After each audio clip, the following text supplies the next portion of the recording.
गुरुग्राम के मानेसर क्षेत्र में 25 गांव की 1810 एकड़ जमीन अधिग्रहण मामले में आज किसानों ने इच्छा मृत्यु के लिए जिला उपायुक्त को ज्ञापन सौंपा। किसानों की मांग है, अगर सरकार उनकी जमीन वापस नहीं करती है तो उन्हें इच्छा मृत्यु की परमिशन दी जाए।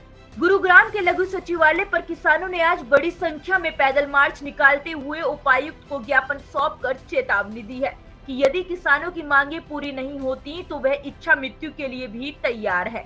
बता दें, मानेसर इलाके के करीब 25 गांव की 1810 एकड़ जमीन को सरकार की तरफ से अधिग्रहण किया गया है और इस जमीन का अवार्ड भी कर दिया गया है, लेकिन किसानों का आरोप है कि सरकार की तरफ से जो मुआवजा दिया गया है वो बहुत ही कम है। इसलिए किसान ये मांग कर रहे हैं कि उनकी जमीन का अधिग्रहण रद्द किया जाए और किसानों की जमीन उन्हें वापस दी जाए। इसे लेकर किसानों की कई दफा मुख्यमंत्री मनोहर लाल से भी मुलाकात हो चुकी है, लेकिन इस जमीन अधिग्रहण मामले को लेकर अभी तक कोई हल निकलता नजर नहीं आ रहा है।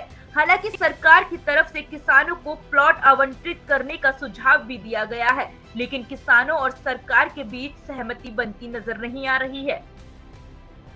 कोई हाई कमेटी नहीं बनी और धोखे से जमीन को लिया गया।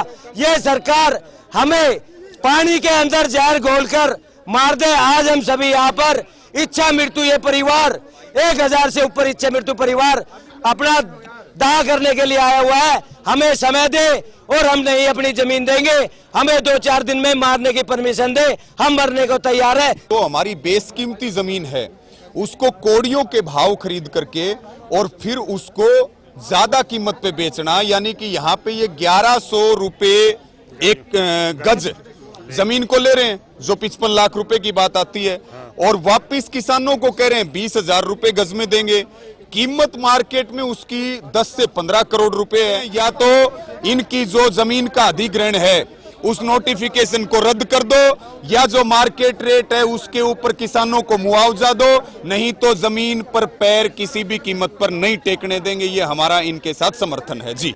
किसानों ने साफ कर दिया है कि वे पिछले काफी समय से जमीन अधिग्रहण के विरोध में धरने पर बैठे हुए हैं और यह अनिश्चितकालीन धरना लगातार जब तक चलेगा जब तक कि उनकी मांगे पूरी नहीं हो जाती। इसी विरोध के साथ आज बड़ी संख्या में इस प्रदर्शन में महिलाओं ने भी हिस्सा लिया। डीसी साहब को ज्ञापन देने आए हुए हैं इच्छा मृत्यु का। अगर ऐसे ही हमारी जमीन फ्री में ले रहे हैं तो हमें मार के ले लीजिए। अगर आपको जमीन लेने का इतना ही शौक है तो हम सबको मार दीजिए। इसीलिए हम आज डीसी साहब के पास आए हुए हैं। राष्ट्रपति से, प्रधानमंत्री से यही निवेदन करती हूँ कि मतलब हमारे 50 गज में मैंने मकान बनाया हुआ है, कर्जा लेके किसी तरह से हमने बनाया है। अब बसे बसाए घरों को सरकार उजाड़ने का काम कर रही है, हम कहाँ जाएंगे ऐसे में बताओ। बसे बसाए घरों को मुश्किल से मतलब कोई पूरी जिंदगी भर की कमाई लगा देता है, कर्जा लेता है और उसके बाद उनमें से निकाला जाएगा तो वो लोग कहाँ जाएंगे। एक नहीं, ऐसे हजारों लाखों मतलब मकान बने हुए हैं 100-100 गज में, 50-50 गज में, वो लोग कहाँ जाएंगे। हमें ये बात बताई जाए बस। विरोध कर रहे लोगों का आरोप है कि सरकार ने औने पौने दामों पर किसानों से जमीन को लेकर करोड़ों रुपए में जमीन को आगे बेचा है, तो सरकार किसानों से इस तरह का धोखा क्यों कर रही है। इन सवालों के बीच आज किसानों की तरफ से साफ कर दिया गया कि इसी तरह से आगे भी प्रदर्शन जारी रहेंगे और उनकी मांगे नहीं मानी गई तो बड़े स्तर पर प्रदर्शन किया जाएगा। वहीं इस मौके पर गुरुग्राम जिला उपायुक्त की तरफ से किसानों से ज्ञापन लेने के बाद उन्हें आश्वासन दिया गया कि उनकी बातों को सरकार तक जरूर पहुंचाया जाएगा। हालांकि जिला उपायुक्त की तरफ से कहा गया है कि इस मामले में किसानों की पहले भी मुख्यमंत्री और अन्य अधिकारियों के साथ मुलाकात कराई जा चुकी है, लेकिन कुछ मांगों पर अभी भी सहमति नहीं बन पाई है। जिला उपायुक्त निशांत कुमार यादव की तरफ से सभी किसानों को आश्वासन दिया गया है कि सरकार के सामने उनकी सभी मांगों को पूरी शिद्दत से रखा जाएगा।